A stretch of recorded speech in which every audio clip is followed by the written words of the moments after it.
Olá, meus queridos irmãos, minhas queridas irmãs, uma grande alegria estarmos juntos mais uma vez no nosso programa Testemunho de Fé. Aqui quem fala é o Padre Paulo Ricardo e quero convidar você para nos próximos minutos nós refletirmos juntos a respeito do Evangelho que a Igreja nos propõe nesse domingo, que é o segundo domingo do Advento. O que é celebrar o Advento? Celebrar o Advento é preparar o nosso coração para a vinda de nosso Senhor Jesus Cristo. E é exatamente a respeito disso que nos fala o Evangelho desse domingo, que é tirado de São Lucas, no capítulo 3, versículos de 1 a 6. Vamos resumir primeiro o Evangelho para você ter ideia do que é que nós estamos meditando.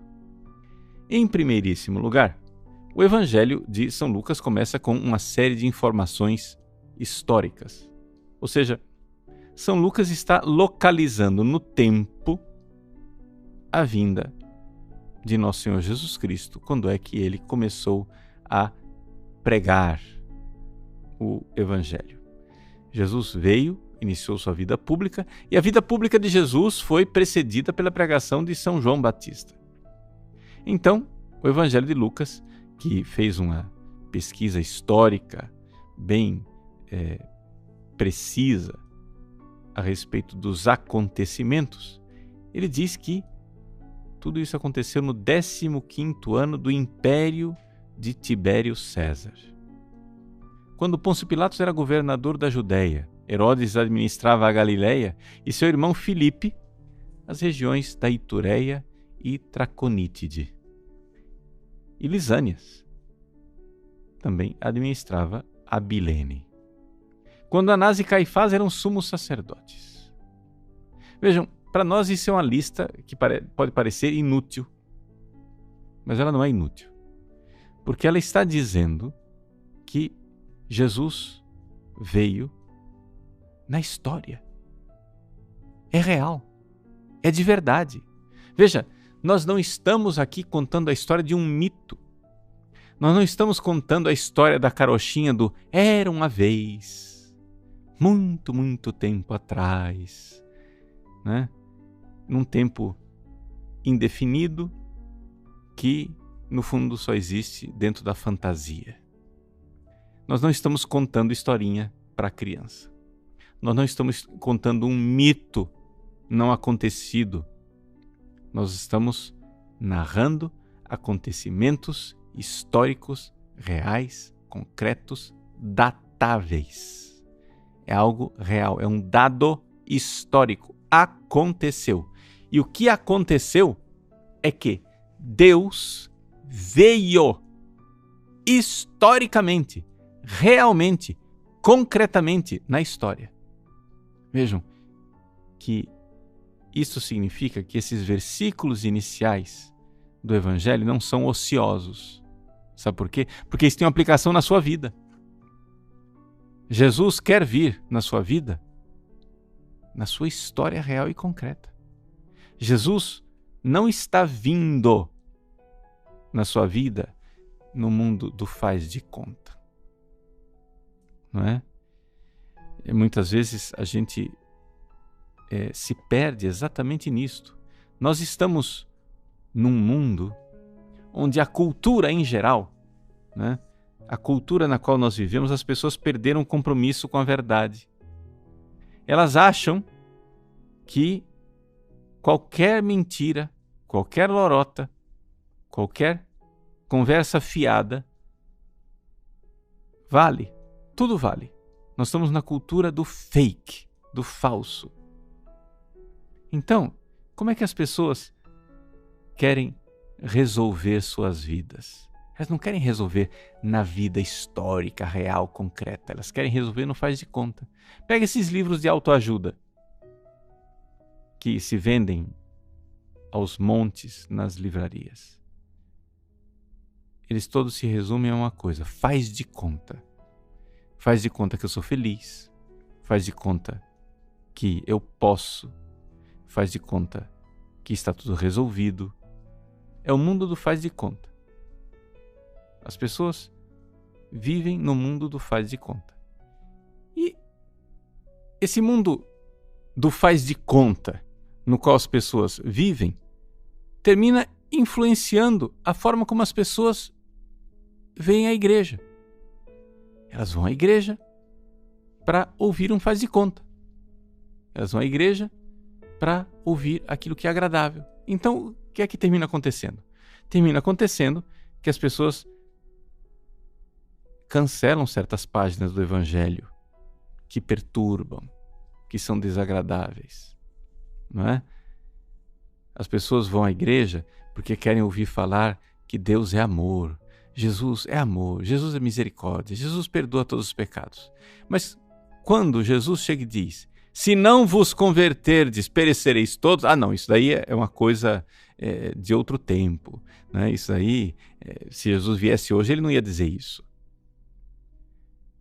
Quando as pessoas ouvem Jesus dizer assim: teus pecados estão perdoados.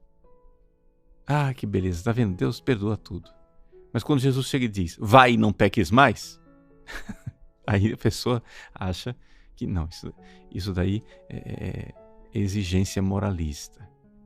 Vejam, nós precisamos entender o seguinte: Jesus veio historicamente, realmente, e nós precisamos buscar a verdade acontecida, a verdade real, não somente há 2000 anos atrás, mas o que está realmente acontecendo no nosso coração por uma intervenção de Deus, porque Jesus quer vir em nossas vidas como Ele veio há 2000 anos atrás. E é aqui que entra a palavra de Deus que foi dirigida a João Batista no deserto. Vejam, a palavra de Deus não foi dirigida a um cristão católico burguês do século XXI deitado no sofá e assistindo Netflix. A palavra de Deus vem no deserto. O Evangelho de São Mateus nos recorda um homem vestido em pele de camelo que comia gafanhotos e mel silvestre. Um penitente. Ou seja, alguém que estava disposto a pagar o preço, a dureza da verdade. E aqui é que esta voz que clama no deserto nos interpela. Vejam só, nós estamos no tempo do Advento. Se você não decidir, eu quero ouvir a verdade. E onde que você vai ouvir a verdade? Não vai ser na comodidade. Você vai ouvir uma verdade que perturba. Esse é o deserto. Não é no sofá comendo pipoca. É no jejum, na vigília, na penitência, onde você mostra para Deus que você está realmente disposto a mudar a sua vida. Quando você disposto a mudar a sua vida, ouve a palavra de Deus, aí fica diferente. Vejam por que é que a igreja nos ensina que o jejum é o complemento da oração. Por que é que uma coisa é rezar, outra coisa é rezar jejuando? Padre, não bastava só rezar? Pronto, para que jejum? Por quê? Porque a pessoa que jejua está dando um passo concreto e real, dizendo para Deus: eu estou disposto a pagar o preço do que eu vou ouvir na oração. Na oração Deus vai me falar e não é verdade. A verdade liberta, mas a verdade nem sempre é agradável. Às vezes ela dói. E eu tenho que estar disposto a pagar esse preço. Então, a voz que clama no deserto diz: preparai o caminho do Senhor, endireitai suas veredas. Todo vale será aterrado e toda montanha e colina serão rebaixadas. As passagens tortuosas ficarão retas e os caminhos acidentados serão aplainados. E todas as pessoas verão a salvação de Deus. É isso que nos diz o Evangelho, citando o profeta Isaías. O que é que isso quer dizer na prática das nossas vidas? Quer dizer o seguinte, meu irmão, minha irmã: Jesus é o próprio Deus que veio a este mundo e Ele é a verdade. Ele é a verdade salvadora. Ele é a verdade salvadora, mas é uma verdade que incomoda. Nós precisamos, nesse tempo do Advento, dedicar mais tempo à oração, mas é necessário prestar atenção qual é a forma. Como é que você está rezando? De que jeito? Quantas e quantas pessoas passam anos a fio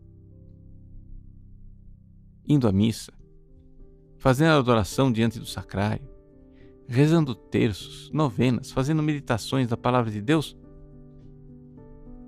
mas essas pessoas não se santificam. Pessoas que ficam anos a fio indo à igreja e fazendo práticas de piedade, numerosas até, generosas até, mas não mudam, continuam 20, 30 anos depois, estão com os mesmos defeitos que estavam no início da sua caminhada. Pessoa muito devota, mas continua com aquela impaciência, continua com aquelas mentiras, com aquelas fofocas, continua com aquela impureza perturbadora, continua guardando mágoa. Por que é que a oração não está mudando a sua vida? A oração não está mudando a sua vida porque você não está se dispondo a mudar. Você, quando vai rezar, você precisa estar disposto a mudar. Um pequeno sinal dessa disposição é o jejum, é a vigília, é a penitência, onde você está dizendo para Deus: eu estou disposto a pegar os vales do meu pecado e aterrar. Eu saí desse débito que eu estou, desse buraco onde eu me encontro, aterrar o buraco, nivelar as coisas e mudar de vida e ir para Deus. Eu estou disposto a pegar a montanha, a colina da minha soberba e rebaixá-la. Eu estou disposto a mudar as escolhas que eu fiz, escolhas tortas. Eu estou disposto a pagar o preço das pessoas dizerem assim: nossa, como você mudou, olha só, você não era assim. Eu estou disposto a voltar atrás e dizer: gente, eu errei, eu estava errado. As coisas que eu falei, que eu ensinei, que eu testemunhei estavam erradas, agora eu quero fazer o certo. Você está disposto? Se você está disposto a mudar assim, então a sua oração vai começar a ser eficaz e você então vai ver Deus. Todas as pessoas verão a salvação de Deus. Então Jesus vem na sua vida, então é advento. Então vai acontecer Natal na manjedoura do seu coração. Mas só vai ter Natal, a vinda de Jesus, na manjedoura do seu coração, se você tiver antes o deserto de João Batista, no qual você prepara um caminho. Seu coração está cheio de entulhos, está cheio de coisas que você mesmo colocou e que atrapalham a sua vida com Deus. Quando você tem vida de oração e não está mudando sempre, mesmo que seja gradualmente, mesmo que seja de milímetro em milímetro, se você tem vida de oração, mas não está disposto a mudar e está mudando sempre na direção de Deus, o que é que vai acontecer? Vai acontecer tibieza, vai acontecer mornidão, vai acontecer preguiça espiritual, vai acontecer tristeza, vai acontecer depressão. Quantas pessoas estão na igreja, estão juntas de Jesus, que é a fonte de toda felicidade, mas estão completamente emburacadas, né? Estão no buraco, no vale da tristeza, do desânimo, da falta de prontidão para amar e servir a Deus. na alegria de ouvir as coisas de Deus. Meus queridos, essa é a primeira realidade. Isto aqui que eu estou descrevendo, que eu descrevi até agora, chama-se fé. O que é a fé? A fé é você parar de escutar você mesmo e começar a escutar Deus. Estar disposto a mudar as suas opiniões. Porque o povo de Israel, o povo aqui do tempo de João Batista, estavam lá no templo de Jerusalém, servindo a Deus, estavam lá nas sinagogas das suas cidades, ouvindo a palavra de Deus, eles sabiam a Bíblia de cor. Eram gente que tinha devoção. Mas por que é que João Batista precisa ir para o deserto para pregar a vinda de Jesus? Por que é que ele precisou sair do templo? Por que é que precisou sair das sinagogas? Porque as pessoas precisavam mudar. A palavra de Deus estava perdendo a sua eficácia, não porque a palavra de Deus não seja eficaz, ela é eficaz sempre, mas porque se as pessoas começam a ouvir a si mesmas o tempo todo, só as suas opiniões, só os seus caprichos, só as suas veleidades, e não estão dispostas a mudar, Deus está falando para ouvidos surdos. Então essa é a primeira coisa que você vai tomar para o seu coração neste advento, esta decisão de ouvir mais a palavra de Deus. Deus vem, mas Ele vem para incomodar. Vem para incomodar, vem para que você se dobre, esteja disposto, reze, peça isso para Deus. Aí você vai dizer, mas padre, aí você não entende, isso daí só me dá desânimo, isso aí só me dá tristeza, porque eu vejo que nada adianta. Bom, aí vem a segunda parte, que é a esperança. O advento é o tempo da esperança. E a esperança quer dizer o seguinte: a esperança da promessa. Ou seja, Deus diz que nós precisamos preparar. Deus está dizendo que nós precisamos endireitar as coisas. Por quê? Porque Ele vem nos salvar. É aquilo, nós estamos falando aqui de João Batista, é aquilo que está lá no Benedictus, o hino que o pai de João Batista, Zacarias, cantou quando ele nasceu. E tu, menino, serás chamado profeta do Altíssimo, pois irás à frente do Senhor para planear e preparar os seus caminhos. Olha só, é a exata descrição do Evangelho. Preparar os seus caminhos, anunciando ao seu povo a salvação que está na remissão dos pecados. Por quê? Porque Deus é sol nascente que nos veio visitar. Luz do alto para os que jazem nas trevas, na sombra da morte. Vem uma força do alto, vem uma luz. Deus vem como Salvador. Então, não é somente preparar o caminho.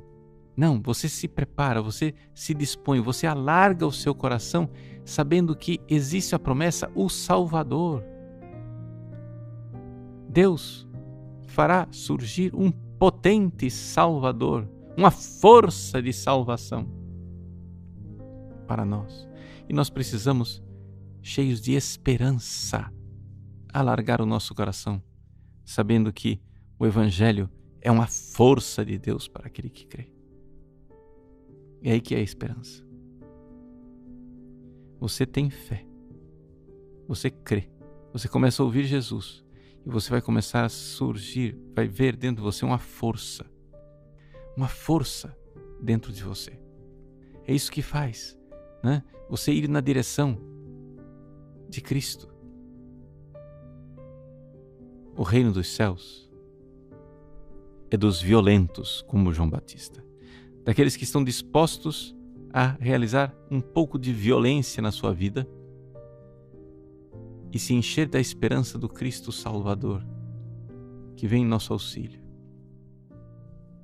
Vinde, ó Deus, em nosso auxílio, socorrei-nos sem demora.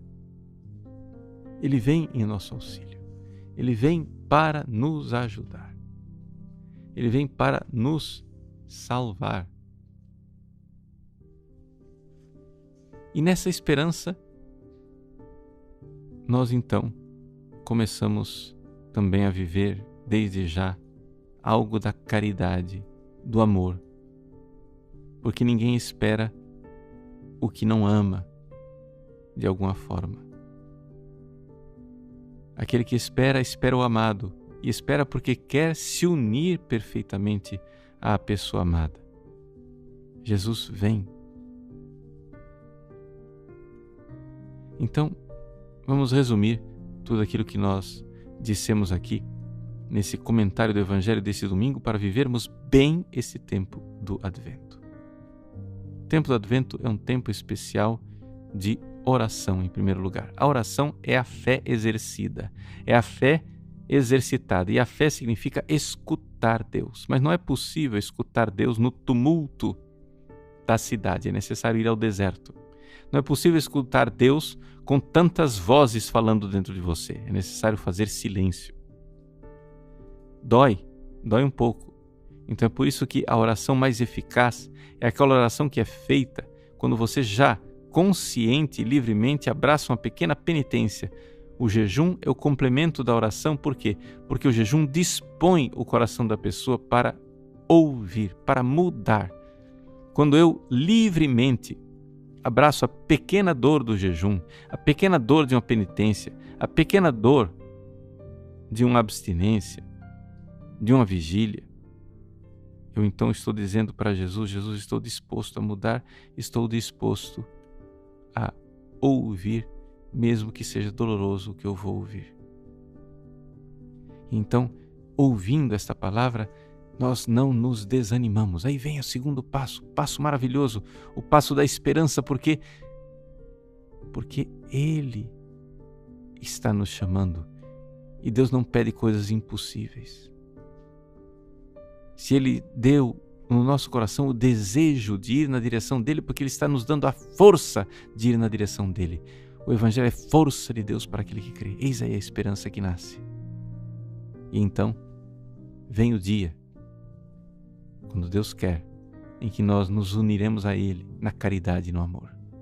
Eis aí, fé, esperança e caridade, que devem nos acompanhar nesse tempo de Advento, nesse tempo do Salvador, o nosso Deus amado, aquele que vem para iluminar a nossa fé, alargar nossa esperança e abrasar a nossa caridade. Deus abençoe você. Em nome do Pai, e do Filho, e do Espírito Santo. Amém.